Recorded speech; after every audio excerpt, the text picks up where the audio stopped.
बिहार में एनडीए गठबंधन की सुनामी लाने में एलजेपी रामविलास का भी अहम योगदान है। पार्टी ने 29 सीट पर चुनाव लड़ा और 19 सीट पर जीत हासिल की। पार्टी प्रमुख और केंद्रीय मंत्री चिराग पासवान ने एक बार फिर अपने पिता रामविलास पासवान की विरासत को आगे बढ़ाया है। खुद को एक ऐसे नेता के रूप में स्थापित किया है जिसे नजरअंदाज नहीं किया जा सकता। मुख्यमंत्री नीतीश कुमार जी एक बार फिर से मुख्यमंत्री बनेंगे, ये मेरा पूरा विश्वास है। प्रचंड जीत का कारण क्या है और विपक्ष की करारी हार की विपक्ष की करारी हार का कारण उनका अहंकार है और हम लोगों की प्रचंड जीत का कारण डबल इंजन की सरकार पर, जिसका नेतृत्व मेरे प्रधानमंत्री केंद्र में और मुख्यमंत्री नीतीश कुमार जी बिहार में कर रहे हैं। इस डबल इंजन की सरकार जिसका मजबूती से समर्थन बिहार फर्स्ट, बिहारी फर्स्ट की सोच कर रहा है, एनडीए के तमाम घटक दल कर रहे हैं। मुझे लगता है कि हमारे गठबंधन की एकता पे बिहार की जनता का विश्वास और महागठबंधन का अहंकार उनको ले डूबा है और हमारा विश्वास ने हमें जीत दिलाई। इस जीत से एनडीए के सभी घटकों का मनोबल बढ़ा है और चिराग भी इससे अछूते नहीं हैं। मैं बिहार की जनता को, बिहार की महान जनता को विशेष धन्यवाद और बधाई देता हूं कि जिस तरीके से एक ऐतिहासिक फैसला बिहार की जनता ने एनडीए को एक प्रचंड जीत देकर अगले 5 साल बिहार को विकास की राह पर गति देने की सोच के साथ ये फैसला लिया है। जब सीट बंटवारे में एलजेपी रामविलास को 29 सीटें मिली तो चिराग पासवान ने पीएम मोदी का धन्यवाद किया था। 0 विधायक वाली पार्टी को 29 सीटें दे देना, एक सांसद को 5 सीटें, 0 विधायक को 29 सीटें दे देना लड़ने के लिए। अब अगर इसके बाद भी मेरी कोई नाराजगी होगी तो शायद मुझसे बड़ा कोई नाशुक्रा नहीं होगा। ऐसे में मेरा विश्वास जो प्रधानमंत्री के ऊपर है और उनका विश्वास जो मेरे ऊपर है, ये वादा करता हूं कि उस पर खरा उतरूंगा। एनडीए को एक प्रचंड जीत हासिल होगी। चुनाव नतीजों ने साबित कर दिया है कि भरोसा गलत नहीं था। ये बात उनके एक प्रतिद्वंदी ने भी स्वीकार की है। 2020 में कुछ रिजल्ट दूसरा हुआ था।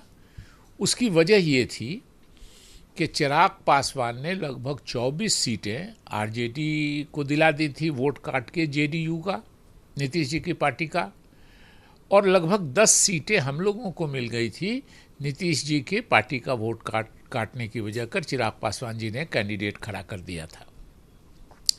और चूंकि चिराग पासवान जी ने कैंडिडेट खड़ा कर दिया था नीतीश जी की पार्टी के खिलाफ लोगों को, तो नीतीश जी के समर्थक जो थे उन्होंने चिराग पासवान जी की लोगों को वोट नहीं दिया था, जिसकी वजह से वो भी सीट हारी थी। तो ये सभी सीटों को अगर आप एक जगह जोड़ दीजिएगा तो जो आज का रिजल्ट है कमोबेश 2-4 सीट आगे पीछे करके ये हो गया। चिराग पूर्व केंद्रीय मंत्री स्वर्गीय रामविलास पासवान की दूसरी पत्नी रीना शर्मा के बेटे हैं। उनकी एक बहन निशा पासवान है। उनके पति अरुण भारती एलजेपी रामविलास से जमुई से सांसद हैं। चिराग ने बुंदेलखंड यूनिवर्सिटी झांसी के institute of engineering and technology से कंप्यूटर इंजीनियरिंग में सेकंड सेमेस्टर तक पढ़ाई की। कॉलेज छोड़ने के बाद उन्होंने 2011 में एक हिंदी फिल्म मिले ना मिले हम में अभिनय किया। इसके बाद चिराग ने राजनीति का रुख कर लिया। चिराग पासवान का राजनीतिक सफर 2014 में शुरू हुआ। उन्होंने पहली बार एलजेपी की टिकट पर जमुई से चुनाव लड़ा और जीतकर संसद पहुंचे। तब चिराग के पिता स्वर्गीय रामविलास पासवान एलजेपी अध्यक्ष थे। मई 2019 के लोकसभा चुनाव में चिराग ने दोबारा जमुई से जीत हासिल की। उसी साल 5 नवंबर को पिता की मौजूदगी में पार्टी ने चिराग पासवान को अपना अध्यक्ष चुना। अक्टूबर 2020 में रामविलास पासवान का निधन हो गया। पार्टी और परिवार को एकजुट रखने की जिम्मेदारी चिराग के कंधों पर आ गई।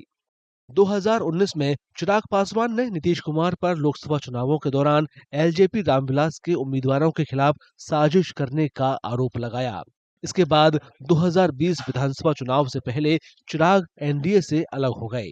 उनकी पार्टी ने सभी 243 सीटों पर प्रत्याशी उतार दिए। 2021 में एलजेपी में आंतरिक कलह शुरू हो गई। नतीजा ये हुआ कि पार्टी का विभाजन हो गया। एक ओर चिराग का गुट था तो दूसरी ओर चाचा पशुपति पारस का। चुनाव आयोग ने चिराग के गुट को एलजेपी रामविलास के रूप में मान्यता दी। चिराग की अगुवाई वाली पार्टी 2024 लोकसभा चुनाव में एनडीए का हिस्सा बनी।